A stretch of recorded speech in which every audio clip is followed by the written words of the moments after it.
তিন শ্রেণীর ব্যক্তির বিরুদ্ধে আল্লাহ বলেন আমি নিজেই কিয়ামতের দিন মামলা দায়ের করব। I will be against them in the day of judgment. Three categories of people I will be against them in the day of judgment. তিন শ্রেণীর লোক কিয়ামতের দিন তারা ছাড় পাবে না। আল্লাহ বলেন আমি নিজেই তাদের বিরুদ্ধে মামলা দায়ের করব। এর মধ্যে এক শ্রেণীর লোক হচ্ছে রাজুলুন ইস্তাআজারা জিরান ফাস্তাউফা মিনহু ওয়া লাম ইয়াতি আজরা। একজন শ্রমিক ভাড়া করে তার কাছ থেকে কাজ নিয়েছে কিন্তু তার পারিশ্রমিক আদায় করে নাই। এরকম আছে না নাই?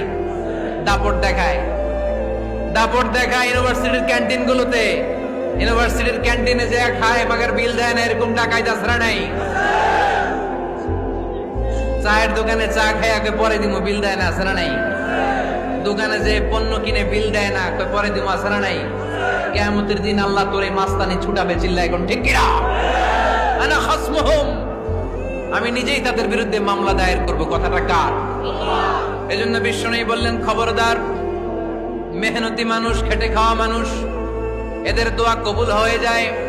আতুল আজিরা আজরাহু ক্বাবলা আন ইয়াজিফা আরাকুহু। খবরদার, বিশ্বনবী বললেন শ্রমিকের ঘাম শুকিয়ে যাওয়ার আগে তাদের পারিশ্রমিক মিটিয়ে দাও। বিশ্বনবীর বিখ্যাত হাদিস, আতুল আজিরা আজরাহু ক্বাবলা আন ইয়াজিফা আরাকুহু। শ্রমিকের ঘাম মাটিতে লাগার আগে, শুকিয়ে যাওয়ার আগে তাদের পারিশ্রমিক মিটিয়ে দাও। কেননা তারা যদি বদদোয়া করে তোমার জীবনকে জাহান্নাম বানিয়ে দিবে কে?